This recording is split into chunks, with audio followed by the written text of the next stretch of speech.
उधर बंगाल की खाड़ी में कम दबाव का क्षेत्र तैयार होने की वजह से अगले 24 घंटों में तूफान यास टकरा सकता है। मौसम विभाग के मुताबिक आंध्र प्रदेश, तमिलनाडु, पश्चिम बंगाल, ओडिशा और अंडमान निकोबार के तट से यास टकरा सकता है। तूफान के आने से पहले ही उसका असर भी दिखने लगा है। हम आपको ये 6 तस्वीरें दिखा रहे हैं। पहली तस्वीर पश्चिम बंगाल के पूर्व मिदनीपुर की है, जहां तेज हवाओं के साथ बारिश जारी है। समंदर में उठी लहरें दिख रही हैं। तूफान आने से पहले उसका असर साफ देखा जा सकता है। दूसरी तस्वीर ओडिशा के बालासोर की है, जहां हवाएं काफी तेज हो गई हैं, जिसकी वजह से समंदर में तेज लहरें उठ रही हैं और भारी बारिश की संभावना जताई गई। तीसरी तस्वीर ओडिशा का जगत सिंहपुर की है, जहां तूफान आने से पहले ही मछुआरों ने समंदर से नावों को निकाल लिया। चौथी तस्वीर ओडिशा के भुवनेश्वर की है, जहां बाढ़ पीड़ितों के लिए बड़े पैमाने पर खाने के पैकेट तैयार किए जा रहे हैं। पांचवी तस्वीर बंगाल के पूर्व मिदनीपुर के, जहां प्रशासन ने पहले ही तूफान के खतरे को देखते हुए निचले इलाकों को खाली करा लिया और लोगों को सुरक्षित जगहों पर भेज दिया गया है। छठी तस्वीर बिहार के भागलपुर की है, जहां बंगाल में आने वाले तूफान का असर दिखा और मौसम पूरी तरह से बदल गया। वहां तेज हवाओं के साथ तेज बारिश जारी है। चक्रवाती तूफान यास अगले 24 घंटों में ओडिशा के तट से टकरा सकता है, जिससे निपटने के लिए पुख्ता तैयारी की गई है। यास से निपटने के लिए एनडीआरएफ की 109 टीमें प्रभावित राज्यों में तैनात की गई। पश्चिम बंगाल में एनडीआरएफ की 42 और ओडिशा में 44 टीमें तैनात की गई। इसके अलावा लोगों से समंदर से दूर रहने को भी कहा गया। ओडिशा और बंगाल में कुछ जगहों पर बारिश भी शुरू हो गई है। यास तूफान का सबसे ज्यादा असर पश्चिम बंगाल के पूर्व मिदनीपुर जिले पर पड़ेगा, जो ओडिशा की सीमा से लगा है। यहां पर समुद्र अभी से उफान पर है। रात से रुक रुक कर बारिश हो रही है। दिन में बारिश तेज होने के आसार हैं। पिछले 1.5 साल में बुलबुल, उसके बाद अम्फन की मार झेल चुका बंगाल अब इंतजार कर रहा है यास तूफान का, जो बंगाल की खाड़ी में तेजी से तैयार हो रहा है। और मैं इस समय दीघा में हूँ। ये उड़ीसा पश्चिम बंगाल के ठीक सीमा पर है, जहाँ पर समुद्र अभी से उफान पर है।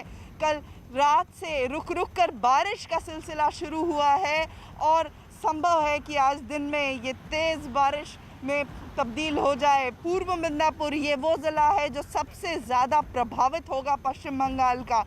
बालासोर, उड़ीसा के बालासोर के पास लैंडफॉल बताया जा रहा है तूफ़ान का। यहाँ मतलब है कि वहाँ पर तूफ़ान जो है वो ज़मीन से आकर टकराएगा और सबसे ज़्यादा गति हवाओं की तब होगी।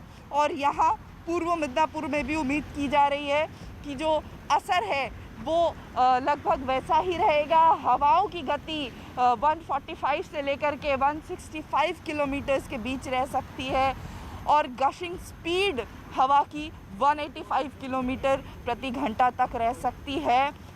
मुख्यमंत्री ममता बनर्जी ने चिंता जताई है। तैयारी हालांकि पूरी है। राज्य सरकार ने कमर कस ली है। एनडीआरएफ की टीमें जगह जगह पर तैनात की गई हैं, लेकिन ये भी चिंता जताई है मुख्यमंत्री ने कि ये तूफान अम्फन के जितना ही विनाशकारी हो सकता है। तो टाउटे के बाद यास का खतरा मंडरा रहा है। कुछ खास सहयोगी इस वक्त हमारे साथ मौजूद हैं। आशिका सिंह दीघा पूर्व मिदनीपुर से इस वक्त साथ हैं। सत्यजीत सेनापति हमारे साथ बालासोर ओडिशा से हैं। नीलोत्पल बोरा नौगांव असम से हमारे साथ हैं। जल्दी से पहले आशिका का रुख कर लेते हैं। आशिका, आप उस जगह पर हैं जहां बताया जा रहा है सबसे ज्यादा असर हो सकता है। क्या खास तैयारी देख रही हैं आप? देखिए, फिलहाल यहाँ की तस्वीरें मैं आपको दिखाऊं तो बरसात शुरू हो चुकी है। तेज़ हवाओं की गति लगातार बढ़ती जा रही है और समुद्र भी उफान पर नज़र आ रहा है। एक तरफ मैं आपको ये बता दूं कि पूर्णिमा होने के कारण चाहे समुद्र हो चाहे गंगा नदी का जल स्तर जो है वो बढ़ा है और इस बीच ये जो तूफ़ानी हवाएं, तो ये इससे बहुत ज़्यादा असर जल स्तर और बढ़ेगा। जो लहरें हैं और ऊंची ऊंची उठेंगी। मैं इस समय दीघा में हूँ। यहाँ पर जगह जगह पर जो टीमें हैं वो पुलिस की और एनडीआरएफ की वो गश्त लगा रही हैं और लोगों से घरों के भीतर ही रहने को कह रही हैं। बारिश शुरू हो चुकी है। देखिए, हवाओं की गति लगातार बढ़ती जा रही है और इस बीच जो तटीय इलाके जो जहाँ पर जो गांव हैं वहाँ पर भी उन गाँव को खाली कराया जा रहा है। लोगों को शेल्टर में लाया जा रहा है। एनडीआरएफ की टीमें तैयार हैं। राज्य सरकार की तरफ से जो है सभी जो अधिकारी हैं उनको निर्देश दिया गया है, जो विधायक क्षेत्र के हैं, मंत्री हैं, उनको अपने अपने क्षेत्र में रह कर के परिस्थिति पर जो है नज़र रखने के लिए कहा गया है। मुख्यमंत्री ममता बनर्जी आज की रात नवान्नों में गुजारेंगी और तूफान की हर एक जो है चाल पर नज़र रखेंगी। ठीक है आशिका, रहिए आप साथ। देखिए, पश्चिम बंगाल के पूर्व मेदिनीपुर में यास तूफान को देखते हुए लोगों को अलर्ट किया गया है। पूर्व मेदिनीपुर के कई इलाकों में बारिश हो रही है, जैसा आशिका बता रही थी। पूर्व मेदिनीपुर के दीघा में भी बारिश हो रही है, जिसके बाद लोगों को अलर्ट किया गया। पूर्व मेदिनीपुर में एनडीआरएफ की 7 टीमों को तैनात किया गया है। इनमें 2 टीमों को दीघा में तैनात किया गया। साथ ही लोगों को अलर्ट भी किया गया कि वो समंदर से दूर रहें और बारिश में घरों से बाहर ना निकलें। तो बंगाल में कई जगह पर अब असर तूफान के आने से पहले का दिखने लग गया है। कई जगहों पर बारिश शुरू हो चुकी है। 109 टीमें गठित की गई हैं जो पल पल नजर रखी हुई हैं। जो समुद्र के पास के इलाके में लोग रह रहे हैं उन्हें पहले ही सुरक्षित जगह पर शिफ्ट कराया गया है।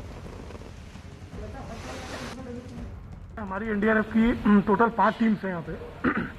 उसमें से 2 टीम दीघा में स्टेशन है और हम सारे सिचुएशन जो एक साइक्लोन के दौरान बन सकते हैं उन सभी सिचुएशन को टैकल करने के लिए तैयार है। अब जैसे हैवी रेनफॉल की वजह से हो सके कहीं पे वाटर लॉगिंग हो जाए जो निचली एरियाज हैं, तो वहाँ से बंदों को निकालने के लिए, सिविलियंस को निकालने के लिए हमारे पास इन्फ्लेटेबल बोट्स भी हैं। उसके अलावा अगर किसी को ऐसी ज़रूरत पड़े तो हमारे जितने रेस्क्यूअर्स हैं सभी ट्रेंड मेडिकल फर्स्ट रिस्पॉन्डर्स हैं।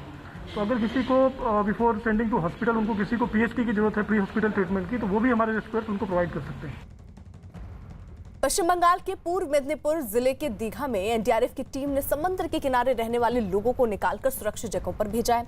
यास तूफान की वजह से इन लोगों को खतरा था, जिसके बाद एनडीआरएफ की टीम ने एक निचले इलाके में वो पहुंची और करीब 50 लोगों को शेल्टर होम में भेजा गया, क्योंकि यास तूफान के अगले 24 घंटे में ओडिशा के तट से टकराने की संभावना है, जिसके बाद तेज हवाओं के साथ भारी बारिश हो सकती है। ऐसे में लोगों को सुरक्षित जगहों पर भेजा गया। 21 तारीख से हमारा टीम सेकंड एनडीआरएफ कोलकाता से 2 टीम यहाँ पर आया। इस मेदिनीपुर में हम गांव-गांव में जाके लोगों को जागरूक कर रहे हैं ताकि इस जो बहुत तेज तूफान आ रहा है इससे प्रति ये लोग सतर्क होकर अपने समय से सुरक्षित जगह पर चले जाए और कोई भी नुकसान से बच सके।